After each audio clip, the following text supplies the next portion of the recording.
Olá, amigos da TV Câmara, estamos de volta para mais uma grande entrevista aqui no Café e Prosa, sempre ouvindo pessoas importantes da nossa cidade, pessoas com relevantes serviços prestados. E ela que é uma professora, uma multiartista, adoradora do teatro, da arte, e tem uma causa muito nobre, que é a causa afro-brasileira. Professora, 65 anos de vida, quase se aposentando, e vai contar a sua história hoje aqui no Café e Prosa. Solange Adão, que prazer te receber aqui, enfim, né? Aqui no estúdio com a gente, para contar a sua história de vida. Muito obrigado. É um prazer. E aposentar nunca, né? A gente aposenta na instituição, mas a vida... Só na carreira? Só. E a vida carreira continua. Oficial. Não tem como aposentar. Não podemos deixar de falar dos seus livros que já estão aqui, à mostra para o telespectador, daqui a pouco nós vamos falar de todos eles. Mas eu queria saber... faltando um. Tá faltando um, Me pegaram de cima da minha mesa, alguém levou lá em casa e eu, quando botei, não trouxe. Daqui a pouco você vai falar de todos eles. Solange, vamos começar do início, como diz o Manezinho. Como iniciou a tua vida, a infância? Foi onde, como foi, as lembranças, as lutas, os amigos? Aí falar da minha infância é falar de poesia. Porque eu fui muito bem criada. Muito bem. Nós somos em 6 irmãos, somos em 4 mulheres e 2 homens. Nós nascemos no Estreito. Ali onde era a Floriza, que eu não sei mais o que é naquele espaço grande, na Santa Saraiva, ali era um campo. A gente andava ali, andava a cavalo, corria. E eu sou nascida e criada no Estreito, filha do Zacari e da Tereza. Meu pai estivador. A minha mãe trabalhava nos colégios, trabalhou no colégio Nossa Senhora de Fátima, costurava muito para as escolas de samba. Foi aí a paixão que começou, que meu pai é um dos fundadores aí da Filha do Continente. A dona Didi batizou meu irmão Titim. Então, falar de carnaval é falar da minha mãe, do meu pai, do Roleta, Didi, esse povo todo que vivia na minha casa. E era uma outra época, né? A nossa infância, a gente brincava de rolimã, soltava pipa, em casa tinha pé de abacate, de goiaba, que a gente subia, tinha um balanço grande na nossa casa, e a nossa casa era uma casa-trem, que é um dos próximos livros meus, que eu quero contar uma história que é uma casa comprida, onde se dividia as famílias, entendeu? Agora inventaram a casa geminada, mas na minha época era casa-trem. Casa-trem porque parece um trem. Comprida. Isso. Então ela era comprida, aquelas casas assim, né? Daquela forma de retângulo, comprida. Então a gente fecha o olho, eu vejo. Então tinha a porta e dividida. Então morava a minha mãe conosco, a minha tia, a comadre da minha mãe. Então era a casa comprida com os parentes, moravam naquele morro, até o meu pai resolveu comprar uma casa no Morro da Caixa, no Estreito. Do Estreito. E aí a gente passa, já mocinho, que eu tinha 7, 8, 9 anos, por aí, quando a gente subiu o Morro da Caixa, fomos morar no Morro da Caixa, do Continente, ali perto do Seu Amaro, então a gente fazia seresta, nós tínhamos boi de mamão, o meu irmão tocava ali no Cacubi do Seu Amaro, aí eu lembro que a minha mãe fazia as camisas para o povo fazer a seresta à noite, né? A pomba do divino passava pela minha casa, eu lembro de guardar aquele mastro, que aquela pomba nasce num canto de casa. Então, a nossa infância, das minhas irmãs, foi muito bem, muito saudável, muito tranquila. Nós tínhamos muita amorosidade em casa. Eu me lembro disso, não me lembro de ter apanhado, eu lembro de ter batido muita gente. Mas de apanhar assim na infância, não. Porque eu lembro que eu tenho uma irmã chamada Chuchu. Aí quando passava, eu brigava nas casas, Chuchu Preto, eu saía correndo, que eu pegava, batia, e ninguém podia chamar a minha irmã de Chuchu Preto. Mas foi muito, muito saudável a minha infância. Essa tua energia é muito interessante, né? 65 anos, uma trajetória vitoriosa, de luta, de conquistas, e chega nessa fase da vida, é muito bacana você se recordar do passado com essa alegria toda, né? Claro que não foi um passado tão fácil, foi difícil, né? É difícil. Houve dificuldade, né? É difícil. Difícil, mas eu passando assim, quando falo de dificuldade, de fome, não. Meu pai era estivador, meu pai trazia comida de caixa. Era um homem forte. Não, ele é retinto, machinho, magrinho, sabe? Mas tinha força. Mas tinha. Para ser estivador. Mas tem que ser. Tem que ser. O homem preto não pode dizer que não tem força. Tem que tirar uma força de onde não tem. Senão a gente não chega aos 64 anos como eu tenho hoje. Como a minha mãe tem 90 ainda. Entendeu? E tá conosco, e fala bem, e discute, e canta, e faz videochamada, e pergunta onde que a gente vai, quer ir junto, enfim. Mas de fome não se passou, assim. Eu lembro de o meu pai trazer aquele cação em caixa. Hoje, sim, cação para comprar não tem como, mas eu passei a comer cação, frutos do mar, muita carne, muita coisa. Ele trazia de caixa, então era coisa da fartura, da gente dividir com os parentes, entendeu? Quando a gente morou no Morro da Caixa, a minha mãe, quando tinha comida sobrando, ela botava um pano branco na janela. Porque os parentes que moravam mais embaixo, aí diziam, tem que dar Tereza, tem alguma coisa para pegar. Era um sinal. Era um sinal. Tanto que eles faziam de baixo para cima, como a gente fazia de cima para baixo. Era um sinal, assim. Legal. Que a gente botava, sobrou comida, ou tem comida sobrando, ou a minha mãe trouxe da churrascaria onde ela trabalhava, sobrou e a gente dividia. E esse compartilhar, esse aquilombamento familiar, eu trouxe para a minha vida, sim, entendeu? Que eu tive o prazer de vir trabalhar no Celso Ramos, na Prainha, numa comunidade preta, na escola da nossa família, que a gente amava, protegidos. Então, quando eu vim trabalhar no Celso Ramos, eu já tive um acolhimento muito grande, entendeu? Se a diretora não gostava, se tinha alguém com problemas com a cor da pele, nossa, nós éramos a maioria. Então, eu sentia que eu estava muito bem acolhida e os meus alunos sempre foram muito bem acolhidos por mim, assim, né? Sim. Então, passei a minha vida tranquila até hoje. Luta, tem que ter, senão não está no nosso viés preto, né? Está lutando sempre, né? Só que a gente luta por uma igualdade, né? Sim. O teu relato muito interessante desse compartilhamento da comida, do pão de cada dia. Isso muito legal, ouvir de você como funcionava na sua infância. E a educação? Como foi que isso floresceu na Solange, dentro de casa, pensando em se tornar uma educadora? Como foi o início de tudo? Olha, meu pai tinha uma frase que dizia, ou nós éramos as melhores ou entre as melhores. Ele chegava em casa... Meu pai era daquele que... Ele dava ordem e sumia, porque ele era estivador, entendeu? Ele ficava aqui uma semana e sumia. Um mês, 2, 3 meses viajando, São Francisco do Sul, Rio de Janeiro, Itajaí. Ele vivia fora. Mas ele chegava, ele queria botar ordem na casa, que mandava era a minha mãe. Mas ele dava umas ordens assim, né? 7 nem nota. Vocês só têm que ser as melhores. Ele era presidente da PP, do José Boatê. Ele vivia arrumando... Depois que ele se aposentou, ele foi presidente da PP por muitos anos. Então, os formandos tinham que falar com ele para arrumar ônibus na prefeitura, para a gente vir para Santa Amaro, Biguaçu. Os formandos a gente ia, entendeu? Então, a educação é que ele sempre dizia que não é por ele não ter formação que a gente não tivesse. Então, todas nós formamos, todas. Uma puxava a outra, né? Uma puxava a outra e a gente foi em frente. A minha mãe fez até a 4ª série. Sim. Mas lê bem, articula bem, é uma mulher muito inteligente, gosta de ler, gostava muito de revista, que hoje em dia nem se acha mais uma revista, né? Então foi a disciplina. Foi a disciplina, e olhar para o lado e dizer assim, não, eu quero ser igualzinha a dona Zenaí, a dona Venância, a dona Lígia, que eram nossas professoras negras, que o meu pai fazia questão, sabe, da gente ter professoras pretas. Hoje em dia a gente para pensar, o meu pai era tão encrenqueiro, né? Aí, por isso... Ele tinha essa visão, né? E ele não sabia se expressar e a gente também não entendia, mas ia. Era a referência? Era essa a referência. Então, a nossa professora da 1ª série era a Lígia, era uma mulher negra. Depois foi a dona Zenaí, no 3º, no 4º, no 5º. A dona Zenaí, uma negra bem escura, bem retita, que morava no continente, amiga do meu pai. Depois nós tivemos um girado a dona Venância, a dona Zenair, a dona Clemilde, foi a nossa professora. Não, como eu lembro da dona Clemilde, uma mulher linda, majestosa. Acho que era professora de história ou de geografia, foi nossa. Então ele dizia sempre, olha a Clemilde, olha a Vera, olha não sei o quê. Ele dizia, né? Pra gente se olhar, então a gente olhava, e eu sempre quis ser assim. Eu sempre fui amostrada. E a professora Clemilde era uma mulher muito elegante, né? Sim. E aí tinha na televisão a Ruth de Souza, que era elegante, a Isabel Filardi, quando apareceu, aquilo me encheu os olhos, sim, entendeu? Então eram as minhas referências de poder e de beleza, né? E aí a educação me traçou e a gente foi. Com um apoio em casa, com esse que o pai chegava e dava ordem e saía.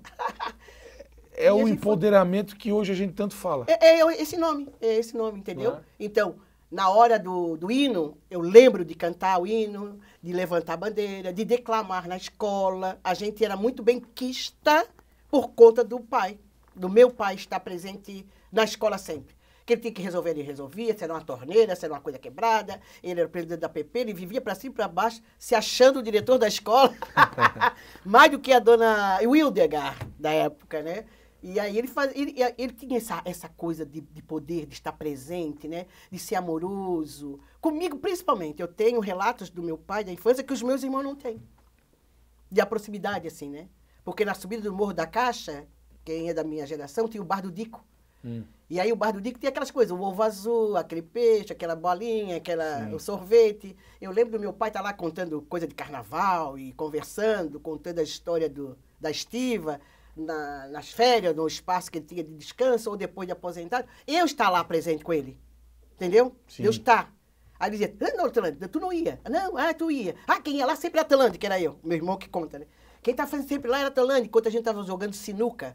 A Atlântica aparecia. E eu lembro de estar muito presente, muito próximo do pai, do que da minha mãe.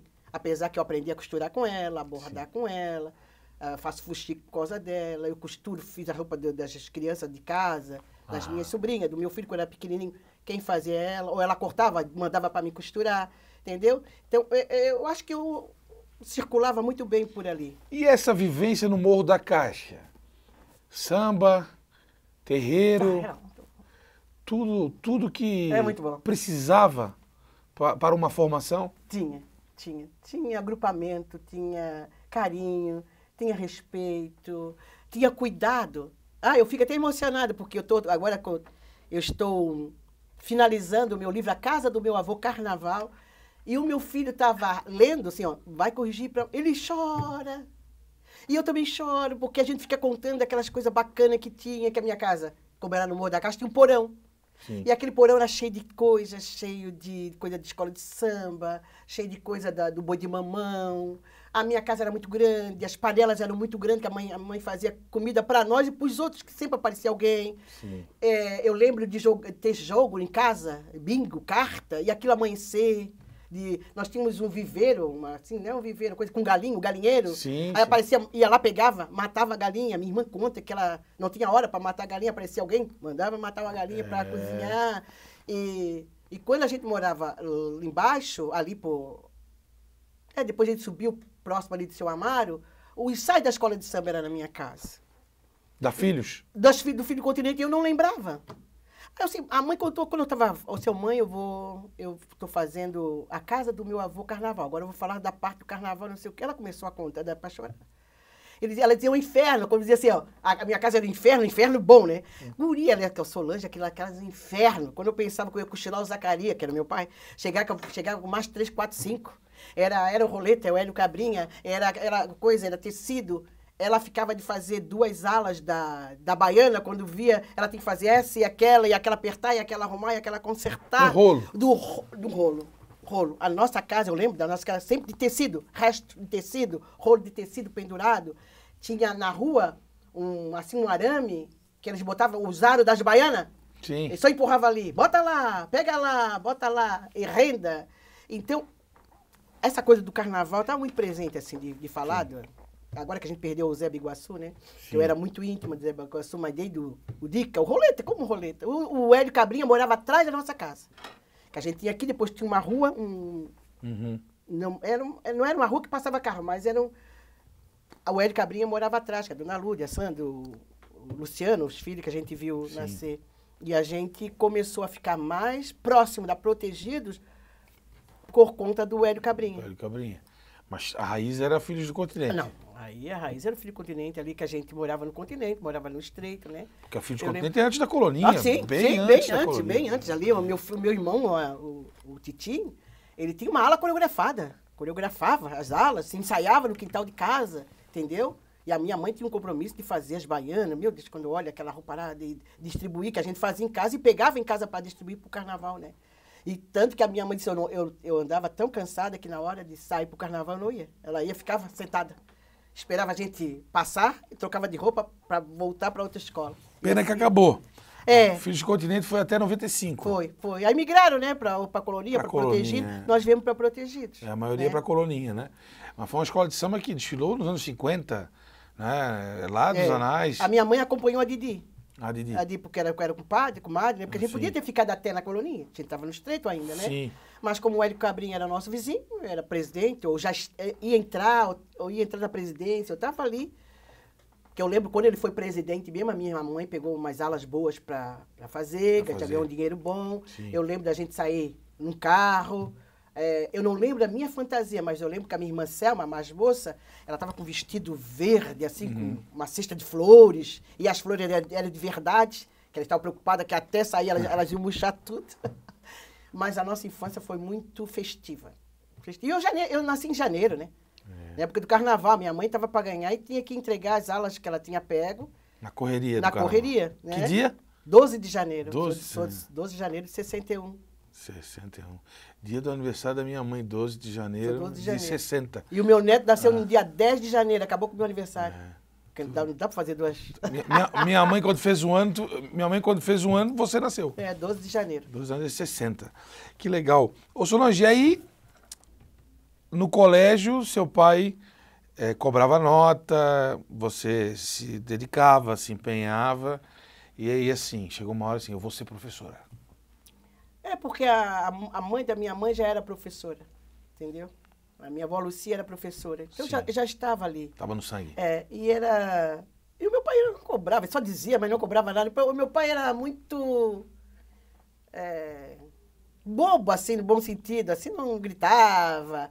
Eu acho que como ele não tinha vez e voz, porque ele vivia no mar, Sim. Quem brigava mesmo era minha mãe, então ele cobrava nota, boletim, a gente enganava, dizia que mostrava e não mostrava, tudo virava festa, eu lembro que ele só ria, só fazia festa. Se mostrasse tudo bem, se não mostrasse também já estava saindo lá pro Bar do Dico, lá pra barbearia do meu tio Ney, e ali ele ficava, depois ele voltava, aí também não tinha hora para voltar, o meu pai era um malandro,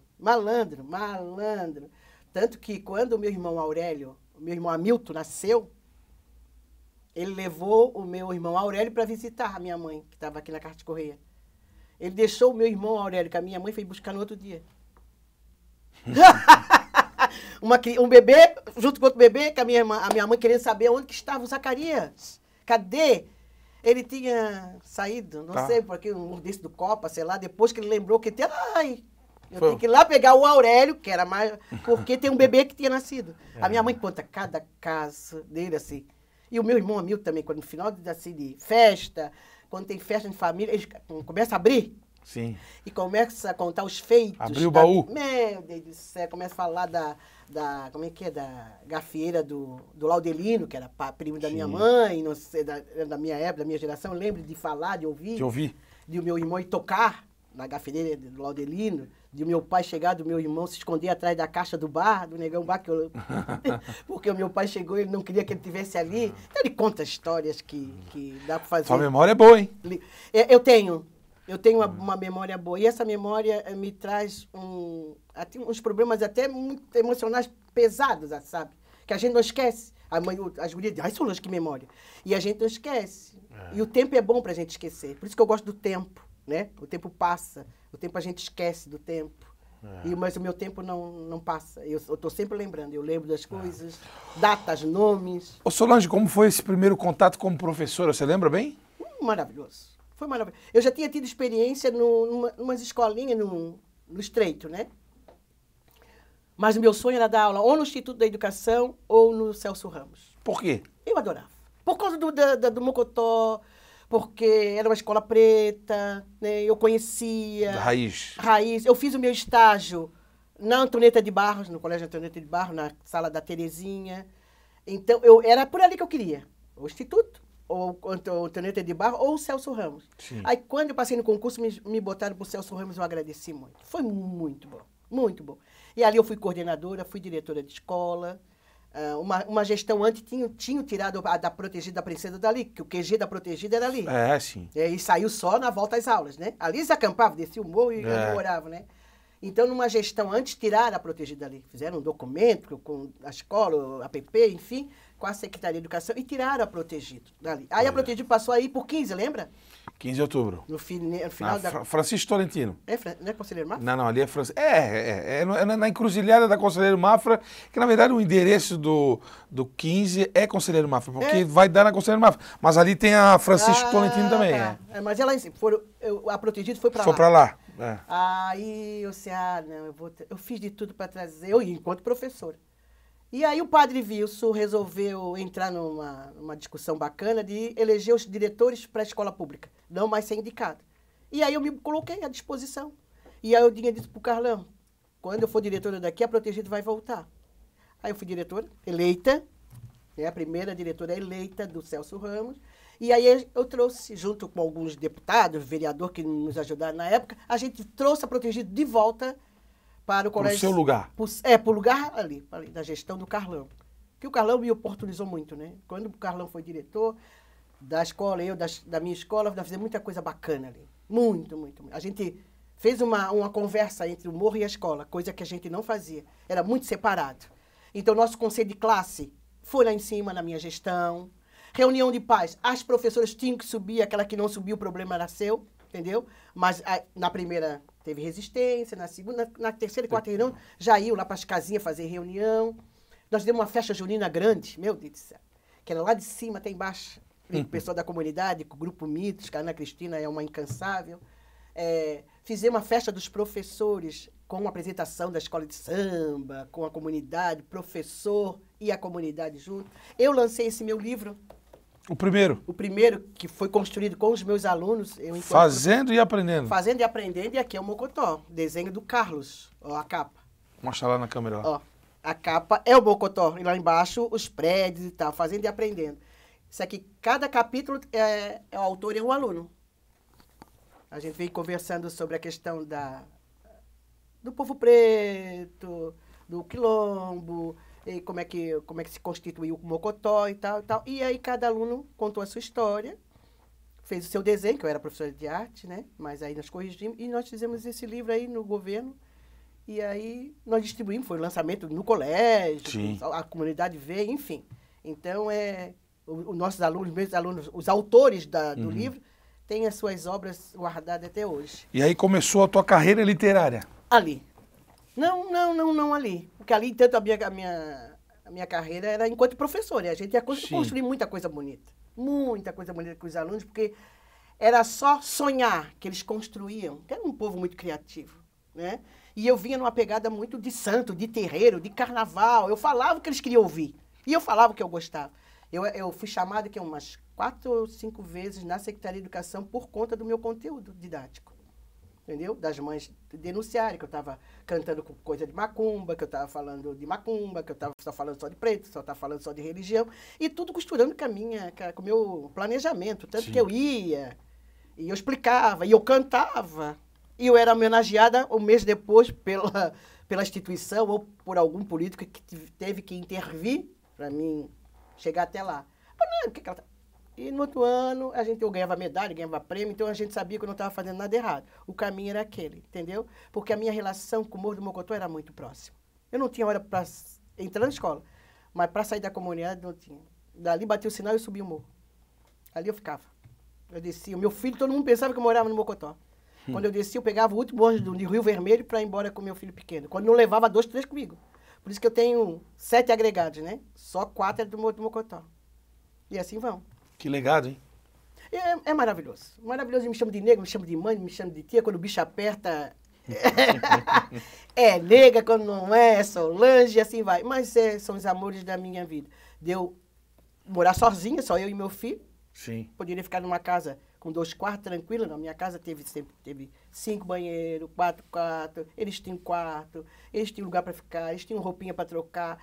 Eu passava, elas diziam, ou telefonavam, Solange, leva, porque no final de semana tá brabo, tá não sei o quê. Aí eles ficavam sendo final de semana comigo. Quando eu vinha para trabalhar, eles já ficavam na escola, ou depois iam para casa.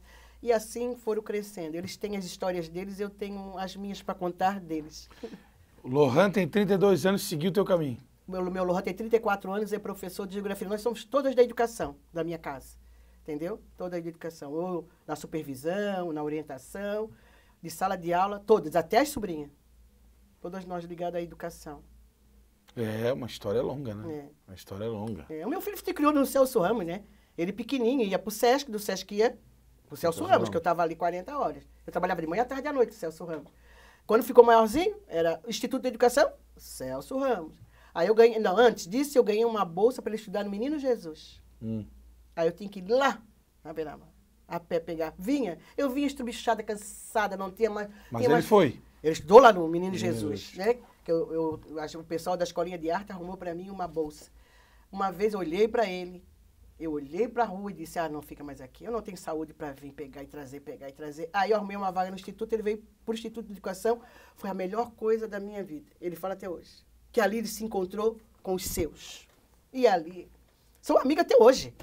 Os amigos do meu filho de escola foram padrinhos de casamento, são amigos de bateria da Protegido, são amigos até hoje. Estavam vendo final de semana na casa dele, Vasco e... Teve um jogo agora, final de semana? Vasco Fortaleza. Vasco e Fortaleza. Então, tudo lá. Tudo lá. Comendo pizza, fazendo coisa, tomando, bebendo, todos estavam lá. Só faltou 2. São vascaínos, né? A maioria são vascaínos. Tem um flamenguista, mas tem obrigado a ficar, né? Tem que ficar quietinho, entendeu? E vai junto. Vascaínos e... O Davi é flamenguista, tadinho, mas vai e fica lá. Porque o meu Lohan é doente pelo Vasco. É mesmo? É doente pelo Avaí. Tudo ele tem caneca, ele tem camisa, ele tem toalha, ele tem... Esse Avaí me persegue, porque nós somos todos figueirenses. Minha família é do Figueirense. Nós somos figueirenses. E o meu filho é havaiano. Sozinho na família. Mas isso é legal. Quebra, né? Fazer o quê, né? Isso... eu tenho... meu pai e meus tios são todos havaianos. E a minha tia é figueirense. Faz Aí parte. a esposa também é havaiana. Agora o menino mal nasceu. 2 dias ele já estava com um tip-top do Avaí. Mas eu vou comprar. Teu netinho? Meu neto. Qual é o nome dele? Caetano. Caetano, nome bonito, hein? Nasceu no dia 10 de janeiro. 10 de janeiro. 2 dias antes de mim. Quantos anos ele tá? Ele está com 3 meses. 3 meses? Nasceu agora? Não, nasceu agora. Tô debutando como vó. Eu não comecei a estragar ele ainda. Mas como eu vou cuidar dele, eu vou estragar bastante. Agora, Solange, tete a tete contigo, eu não consigo ver tu falar sem sorrir. É só alegria? A vida é uma alegria pra ti, né? Eu sou. Quando eu falo da gente, quando eu falo da minha família, quando eu falo do meu filho, quando eu falo do meu neto, então, não tem. Não tem, eu sou. Eu tento fazer, né? Eu tento. A gente tenta. Espirituosa, né? Uma mulher espirituosa. Mas eu também escolho com quem eu ando, com quem eu falo, sabe? Aquelas coisas de... A gente vai se tornando mais seletivo. Né? Eu sou. Tem que ser seletivo, senão a gente não sobrevive. Não tem como. Porque as pessoas trazem os problemas pra nós, né? Não, perguntou se eu gostar ou não respondo. Eu já liguei o foda-se faz tempo. Foi. Não, já liguei, já comprei bem grande, tá bem grande lá em casa, quando começa com mimimi, eu já só aponto, eu nem mais falo. Então tem que ser, senão a gente não consegue. Porque é uma briga muito desigual a nossa, né? Sim. Militar é uma briga muito desigual. Então só vem.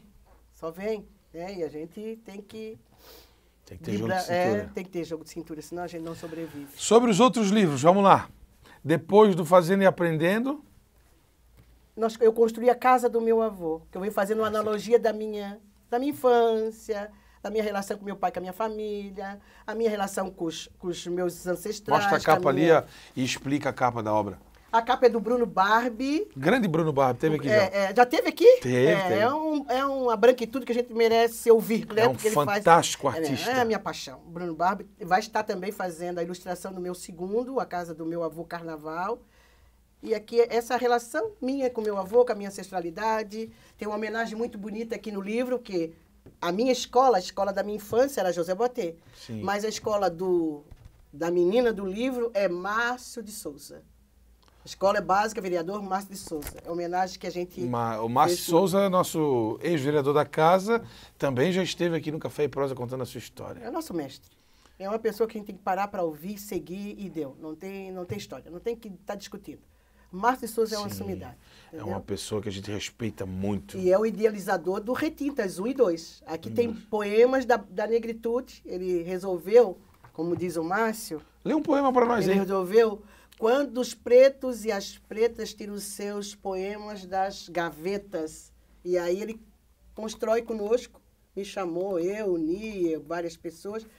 E a gente começou a recrutar poetas negros e ele montou o Retintas 1 e 2 e a capa é do Bruno Barbie. Grande entendeu? Bruno. O 2 saiu há pouco, ano passado, né? E circula pelas escolas, fazendo trabalho de pesquisa de campo, foi para as universidades, estão aí. Quem sabe venha o Retintas 3, porque nós temos muito poeta. Esse pessoal dos lã, essa gurizada aí, eles ele escreve de uma maneira muito, muito forte e muito boa. Então o Márcio está resgatando tudo Escolhe isso. um poema aí E botando... e declama. E lê. É. Nós temos o Adir Pacheco maravilhoso, que já nos deixou, né?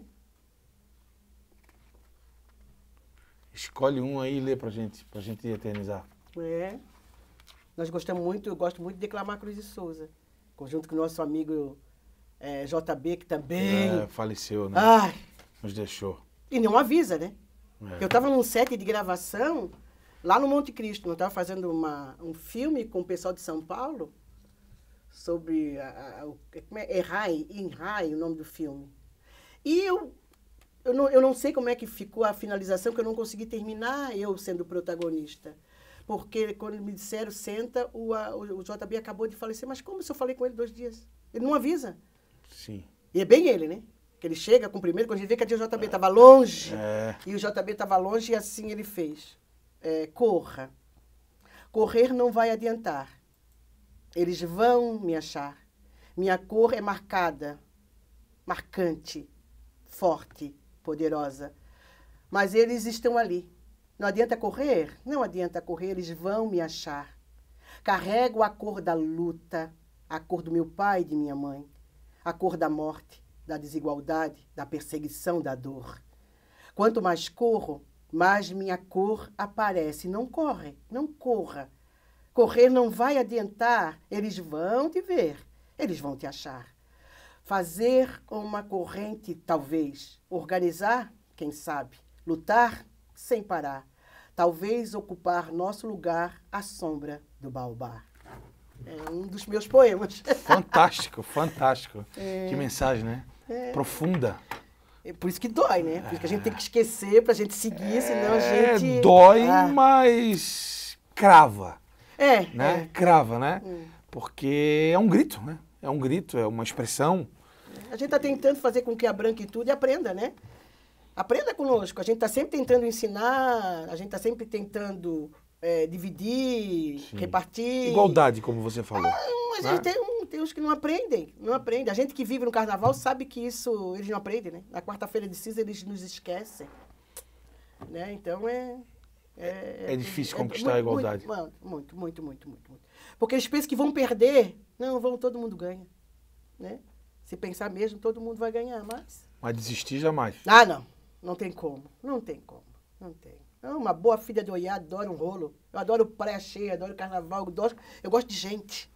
Né? De vida. E agora eu gosto de gente que gosta de gente. Por isso que a gente tem que selecionar, né? Então eu tô aí. A vida é convivência. E como é bom. Como é bom a gente sair daqui, oi, oba, conversa e cumprimenta um, cumprimenta outro. É igualzinho a pomba do divino que entra na casa da gente, a gente cumprimenta, beija. A minha mãe que diz, meu Deus, Solange, parece a pomba do divino. Sai, começa e... o meu apelido é esse, parece a pomba do divino.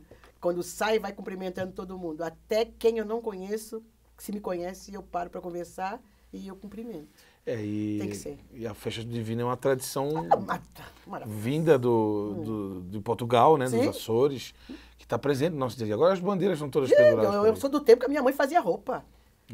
É. Do que sobrava do carnaval, não, e comprava umas coisinhas ali na loja Dona Adélia, do Estreito, e fazia nossa roupa pra gente vir pra festa do divino. Pra gente vir no Secontur, no São José, assistir a matinê. A gente era uma nega chata, a gente vivia neste meio dos saberes, sempre os saberes, né? Saberes. Que o nosso saber tem que ter sabor. E o meu sabor tinha gosto de casa, de feijão bem feito, de casa limpa, de casa cheirosa, daquele fogão sempre aceso, sempre aceso. A minha mãe tinha um fogão a lenha que ele sempre estava aceso. Amanhecia, era só botar mais um pauzinho que o pau já pegava. É isso e aí. já ia. Entendeu? Ô Solange, vamos falar um pouquinho da tua atuação no teatro e no cinema. Nos conte aí essa trajetória. Eu sou da primeira turma de artes cênicas, então eu sempre fiz teatro desde sempre. Desde pequeno eu sempre fiz teatro no Sesc, comecei cedo com o GT Sesc na época, com o Sérgio Cândido, a gente fez muita peça. E tinha muito grupo de teatro aqui. Naquela época se bombava, assim, poucos espetáculos vinham de fora. Que nós tínhamos o grupo de teatro aqui, o Grupo A, o Grupo Armação, o Grupo Nós, GT Sesc, enfim. Nós tínhamos entrega de prêmio, melhor atriz, coadjuvante, melhor espetáculo, melhor diretor. Era aquele Teatro do Carvalho ali, teve a época. Meu Deus do céu, a gente se arrumava para receber os prêmios, né? Graças a Deus recebi vários. E começou no Sesc, depois eu fazia dança com o Hildo. Fazia dança com o Hildo, fazia dança contemporânea com o Hildo, fazia dança clássica com a Cassandra Nola aqui atrás do teatro. Bem atrás do teatro tem um prédio, tinha uma academia ali. E ali foi. E aí nós lutamos muito, o grupo o Povo do Teatro, para que surgisse a primeira turma de arte cênica e aconteceu. E eu fiz vestibular, passei na primeira turma de arte cênica de 90, me formei em 90. E aí ficou. Era depois de ser amostrada, eu era amostrada desde pequeno. Declamar era eu, cantar era eu, fazer escolha era eu. Isso já estava em mim. Meu pai também era assim. Meu pai não saía com a roupa amassada, a roupa era de linha, aquele terno, aquele sapato multicor do carnaval, ele usava o ano todo. Ele usava o ano todo. Aí mudava a cor, eu mudava o ano todo. Assim, aquela roupa branca do carnaval, ele botava aquele livro de ouro debaixo do braço, e fazia. Ele andava por tudo, pedindo dinheiro para a escola, para ele, e assim lia. Então, eu sempre fui amostrada. Então, eu entrei na arte cênica, já tendo uma experiência muito grande de teatro, né? Por ter passado pelo grupo GT-SESC, grupo Armação, eu fiz espetáculo com várias pessoas, vários filmes, vários curtas. Agora, acabou de sair do Netflix, é o meu filme, que é Crisálida, a primeira série bilíngue do Brasil, né? Que trata das questões do surdo. Que saiu da Netflix. Então, vira e mexe, eu estou fazendo algumas coisas. Sem sair daqui, que eu sou funcionária pública, professora, aposentada já. Teve um novo concurso, eu fiz o concurso, passei, voltei a dar aula, que eu nunca parei. E agora estou me aposentando novamente. Mas sem sair daqui, eu faço os meus trabalhos, me chama, eu vou, me chama, eu faço. Faz um tempo já, faz um bom tempo, quando me chamam, dependendo do personagem, eu não vou. Que bom que eu não preciso, porque eu sou funcionária pública, sou professora. Você escolhe. Porque se nada contra, né? Porque se a atriz vive só disso, faz, porque precisa do dinheiro. Eu, como não preciso, disse não para muitos textos, muitos filmes, que aí querem, não porque é uma ama de leite, não porque é empregada, que o filme vai passar em Jurerê Internacional, e aí o filho da empregada vai preso porque é acusado. Sim, não. Entendeu? Aí eu tento explicar por que eu não sou a dona da casa, por que não a empregada loura de olho azul, o filho que comete esse furto na minha casa, por que então, eu já não faço, né? E eu vou explicando, vou tentando e vou indo. E fiz muito espetáculo bom. Valsa número 6, a 4x4, Gota d'Água, que a gente fez no Grupo Armação. Ganhamos muitos prêmios. Zumbi, Negros em Desterro. Negros em Desterro. Do grupo agora tem com a direção da Lelete, Andréia Busato, Eveline Hort. Foi um espetáculo que bombou na cidade. Os atores quase 90% negros, né? A gente cantava e dançava. Era um espetáculo maravilhoso. Negros de Desterro foi enredo. Enredo da Copalorne. Em cima do livro, né? É isso mesmo. E foi maravilhoso. Foi lindo. Foi lindo. A minha trajetória em Florianópolis foi muito bem construída, entendeu? Porque eu não fui afoita, não precisava. Então vinha o texto, eu gostava e fazia. Eu podia, fazia. Não podia, não fazia. E continuava a minha vida. Hoje eu tenho espetáculo Se Cruz de Souza Fosse Mulher, que quando não... Eu dirijo, idealizei o coletivo de mulheres negras Pegada na Go. É um grupo de mulheres pretas que vem contando a história que a história não conta. A história que não está no livro, mas está na cabeça da minha mãe, da tua, da minha vizinha, a gente conta. Quando não dá para levar as 16 mulheres, eu vou com o meu espetáculo Que Cruz de Souza Fosse Mulher, que é eu e o músico, e eu conto uma trajetória de uma mulher que perde o filho usando os poemas do Cruz de Souza. Então, eu vou costurando os poemas do Cruz de Souza com a música urubá e aquele som de atabaque. Fica lindo. Estou indo para Lages agora, dia 21. Me apresento na Semana da Desigualdade Racial, lá que vai ter várias falas, é a semana toda.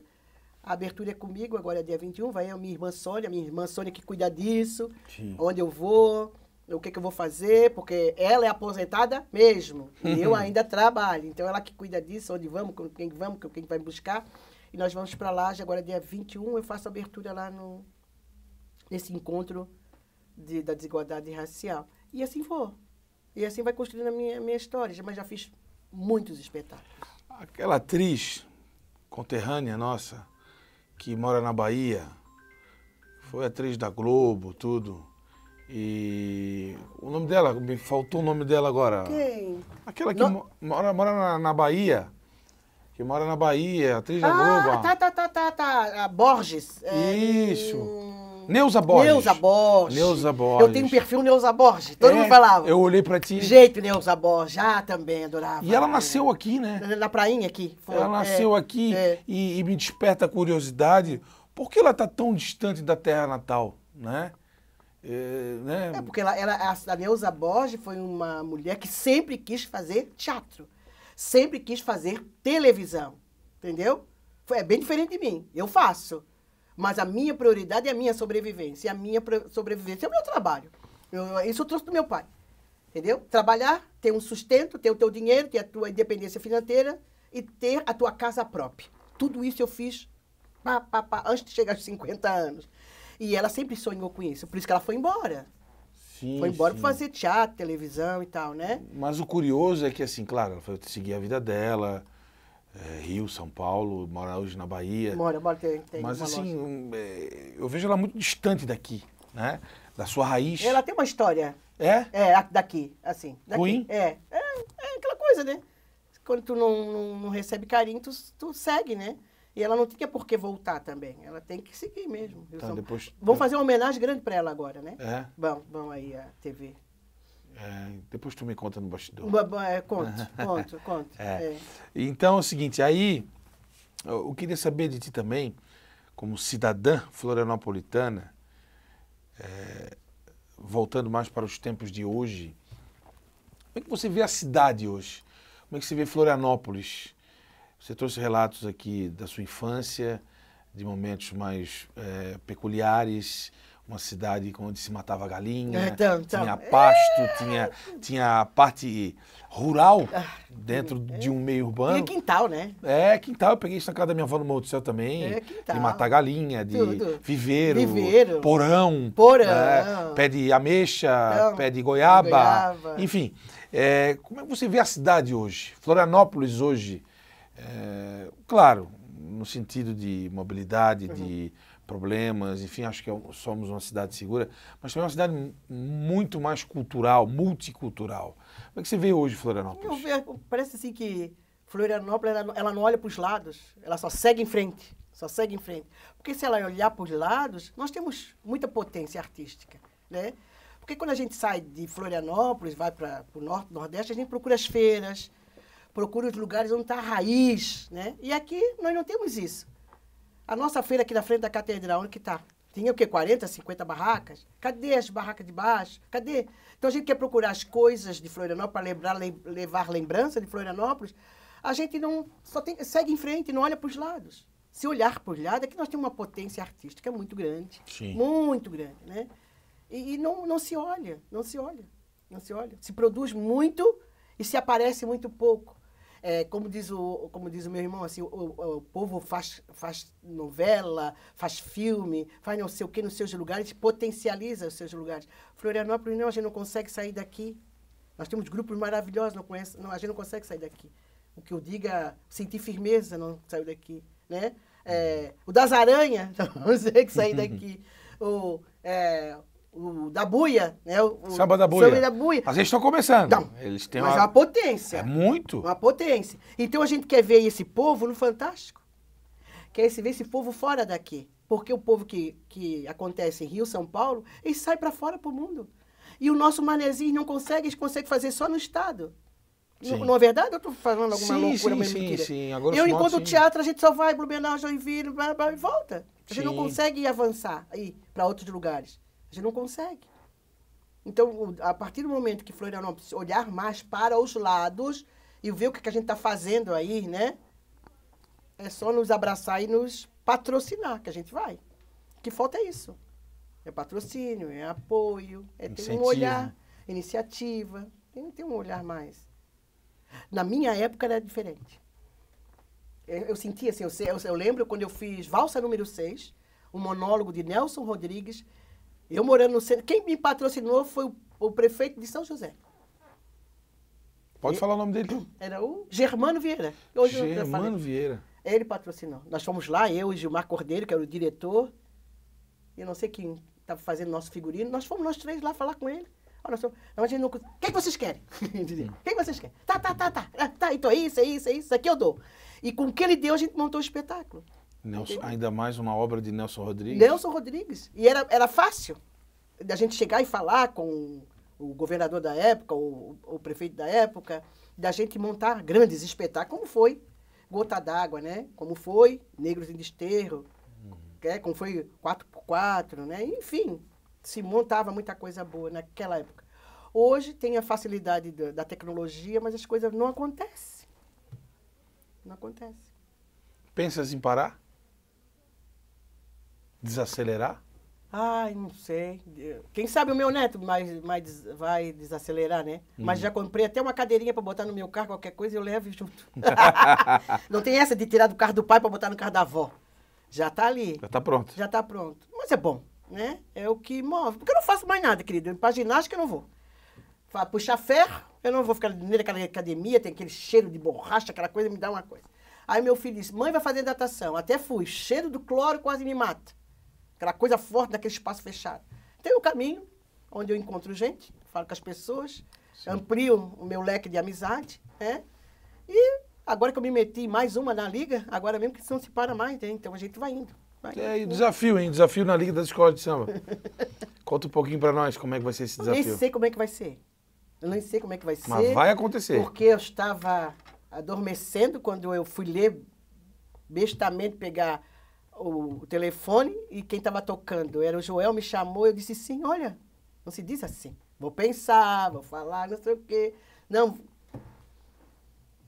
Aí eu tô lá, vou ver como é que é, vou aprender, né? Mais um aprendizado. Tô dentro, nunca fiquei fora, entendeu? Soma. Então, vamos somar. Você é uma mulher que soma. Meu objetivo é somar, dividir nunca, né? Eu tô olhando para ti e tô vendo outra figura. E não tô vendo assombração. Né? Eu já vi aqui a Neuza Borges, mas eu tô olhando aqui na minha frente uma semelhança muito grande com a Sandra de Sá. Também. Até a voz, quando eu tinha os meus dreads mais curtinhos, parecia bem com ela. Pena que ela esteve aí, eu não pude. Ai, eu tive que fazer um procedimento bem na época que ela estava aqui. Mas eu tenho essa pegada da Sandra de Sá. Tenho, lembra? Vozeirão. Vozeirão, né? É isso mesmo, tem a irritabilidade da Borges e tem essa malemolência da Sandra de Sá. Vamos falar um pouquinho de religião?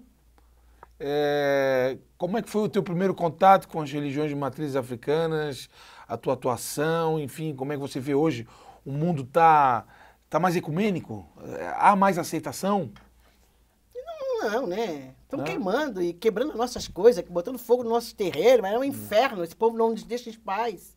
Mas a minha relação, desde pequena, minha mãe levava para benzer na Dona Terezinha, para benzer no fanho, entendeu? A gente ficava doente, a minha mãe fazia os guentos, né? E não tinha essa coisa do terreiro como é hoje. Sim. Tinha uma sala, numa casa, a gente ia lá se benzer, não passava sem isso. Tinha que se benzer. Né? Benziam-se as roupas. Benzia-se a roupa, a gente tinha um breve. A minha mãe levava, nós tínhamos um brevezinho que usava, a gente levava para a escola dentro da roupa, após o mal olhado, entendeu? Né? Hoje a gente usa as nossas guias, não tinha as guias assim expostas, né? Mas a gente tinha os breves, a gente tinha os guentos. Aliás, guia também tem que ter um cuidado muito especial. Tem um cuidado muito especial. Não é usar por usar. Mas na minha época... Tem gente que usa aí por usar, Não, é muito sério. Não usa muito por usar, sério. não. Mas na minha época nós tínhamos os brevezinhos, que seria as nossas guias de hoje, né? Mas a minha relação sempre foi de curiosidade, né? De estar curiosa. A minha família é espírita e kardecista. A minha irmã sempre está dando palestra no centro espírita. Lindamente. Mas a minha relação foi de curiosidade e quando eu fui morar mais de 30 anos no Rio Vermelho, ali eu me apaixonei pelo centro do pai Valdir, que era do Mocotó, que foi morar lá também, é meu vizinho. E eu estou lá sempre. E sou cantante em Urubá. Quando o Zé tá na terra, quando ele vê, ô, das cor, canta aquela. Aí eu fico cantando a gíria toda. Ô, das cor, puxa aquela. Aí eu puxo aquela. Fui até fazer um curso de Ogã, que eu toco mais ou menos. Mas eu queria tocar os pontos de Ogã. Fui lá no Pai Giovanni, lá em Barreiros, fazer um curso de Ogã, um monte. Foi lindo. Todo sábado eu ia lá, mas não deixaram eu tocar no meu terreiro, eu não fui mais. Porque não adianta nem tu formar que aqui tu não vai tocar. Porque no meu terreiro não tem mulher ogã. Então eu canto. Vou lá, eu canto, que eles me chamam, o Preto Velho mandou cantar, eu canto. Se o Zé me pede para cantar, eu canto. E eu vou lá, eu não faço nada sem perguntar para eles se eu posso ou não. Pedir permissão. Pedir permissão. Só estou na liga porque foi me permitido. A permissão foi concedida. Foi concedida, senão eu não iria. Hoje em dia eu não faço nada sem pedir a permissão deles, que eu tenho uma responsabilidade grande. Eu sei quem eu sou hoje, entendeu? E do meu lado, não atrás de mim, do meu lado eles estão. Então eu não faço nada sem pedir para as minhas Preta Velha, para o meu Zé Pilintra, para os meus guias, a minha mãe Oiá, e vou indo. E eu faço as minhas oferendas, eu faço os meus pedidos, eu peço para todo mundo que precisa. Eu estou sempre levando um axézinho bom para todas as pessoas que necessitam, que eu sinto. E aí a minha relação com a minha religião é muito, muito séria e muito íntima. Muito íntima. A ponto de eu deixar de viajar, porque das cores não vai. De eu estar passagem comprada, hotel comprado, tudo. Quando eu fui... Vem o recado no ouvido. Não vai. E aí eu não fui. O que eu vou fazer com a passagem? Fodam-se! Eu não vou. E foi a melhor coisa eu não ter ido. Quando o recado chega, não tem jeito. É. Eu estou sempre atenta. Sempre atenta para ouvir. E repassar o que eu ouvi. Ó, Vandrei, é isso. Não faz. Ó, não. Eu também estou sempre atenta. Se segura. Estou sempre me policiando. É. E eu fico emocionadíssima com isso. Olha, estamos chegando na reta final da entrevista e a maior parte da entrevista você sorriu. Você trouxe uma boa energia para o bate-papo e isso é fenomenal, né? Que a gente começa a semana, né? Nós estamos gravando numa segunda-feira. Quando o povo vem pra cá, tu faz o povo chorar? Calma, vou chegar lá. E aí o seguinte, segunda-feira sempre é um dia pesado, né? Para muita gente, para outras não. Sabe o que eu gosto de segunda? É. A minha folga é quarta. É? A folga do meu trabalho sempre foi quarta. E do meu filho é quarta também. Entendi. Vou pegar quarta. A mãe sempre disse que quarta. A mãe sempre diz que quarta. Quarta é o dia de olhar. É o dia de bater cabeça, o dia de agradecer, o dia de recomeçar. Então eu trabalho segunda e terça. Quarta eu faço todas as minhas obrigações, começa quinta e sexta. Entendi. E sábado sai pra beber com os amigos. É uma questão de organização do tempo. Não é? É. O tempo é terrível. Mas já que você sorriu, declamou, contou histórias nessa entrevista, eu queria saber o que te emociona, o que te faz chorar? O que te faz chorar na vida? Nessa passagem nossa. Né, me faz chorar é quando meu filho entra para minha casa. Quando meu filho entra na minha casa, que eu vejo aquele homão que eu eduquei sozinha, eu dei conta.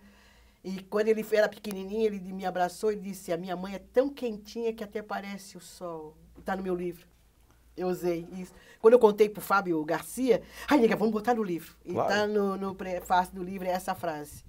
O que me faz emocionar é o meu filho. A maternidade me faz emocionar. Meu filho é a única pessoa que me tira do eixo e que me faz chorar. E me faz alegre ao mesmo tempo, né? E agora com meu neto, é uma soma, né? É um legado que vai se deixando agrupar, né, para a minha família Adão. A família Adão tem um peso grande, mas o meu filho é a coisa mais importante da minha vida. Parece assim, né? Mas é. Não é mãe, não é pai, não é trabalho, não é nada. É o Lohan Adão, que é o eixo de equilíbrio da minha vida. Hoje ele manda em mim e faz o que quer. Eu não tenho nem Pix. Aqueles bancos não tem organização financeira. Fodam-se! Ele que cuida. Eu dou de emprego. O dia que eu passar o cartão e não tiver dinheiro para comprar isso, aí não, vai ter ele. A gente quer fazer você chorar, mas você esboça a chorar, mas sorri. Não, falar do Lohan é falar sorrindo. Ou chora e ri ao mesmo tempo. Ou chora e ri ao mesmo tempo. De ver aquele homem honesto, sensível, companheiro, responsável. Pai, entendeu? Amoroso, respeitoso. Eu falo uma vez só, não importa que é casado, né? Não importa que tem 30, 40, 50 anos, é meu filho, eu sou mãe. Quem manda sou eu. E a gente se organiza. É muito bom. É muito bom. Se eu soubesse que era tão bom que eu ia dar conta, eu teria feito mais. Aí eu fiz só um. Eu achei assim, é bom ficar Devia ter feito mais. Ao ouvido, hein? Eu ouvi? Eu tive outros. Segura. Eu ajudei outras maternidades, outras barrigas. É o teu coração, né? Ah, não, os meus agregados são a minha vida. Adoro todos. É isso aí, fazer o bem. Ah, sem dúvida. Sem dúvida. Para fechar, escolhe um poema pra gente encerrar essa entrevista. Vamos lá. Mais um, né? Mais um? Vai lá e busca no Retintas.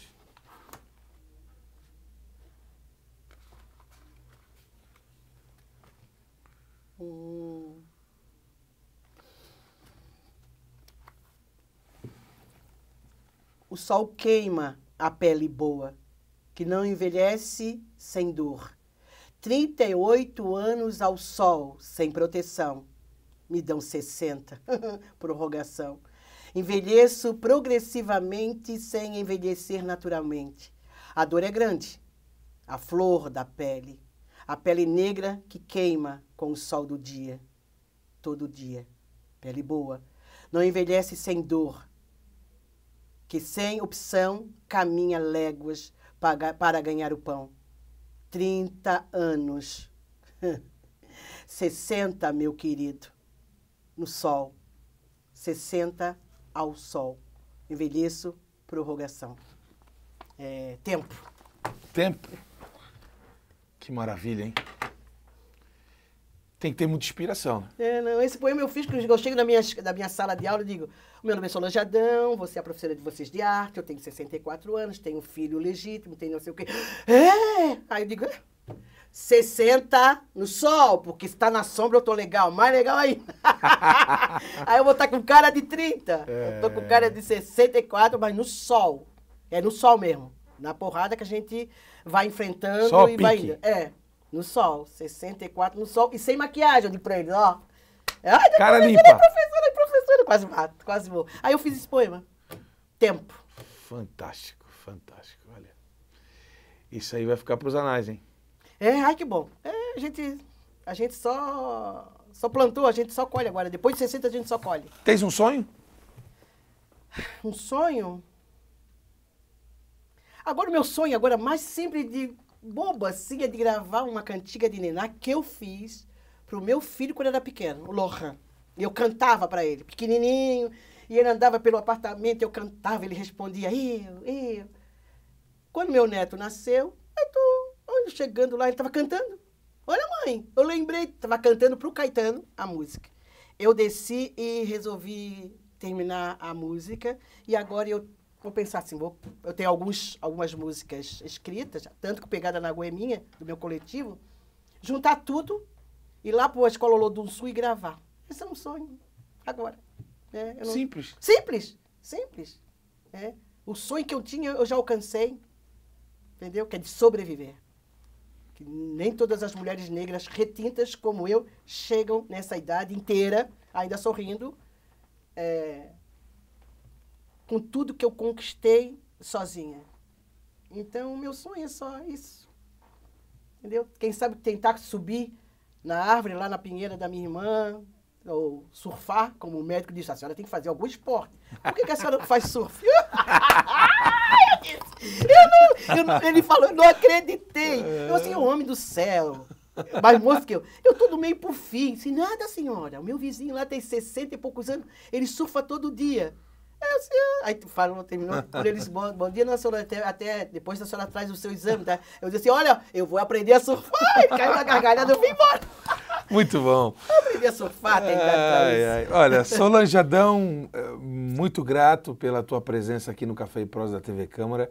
Tenho certeza que os telespectadores vão dar muitas gargalhadas e vão se emocionar com a tua brilhante história, uma história de vida, uma história de luta, de conquistas, sobretudo. Muito obrigado mesmo pela sua presença. E conquista é o que faz sempre bem as mulheres negras.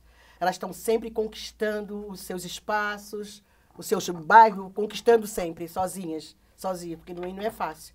E se não é só eu, todas as mulheres negras sorriem muito bem e agregam sempre, sempre.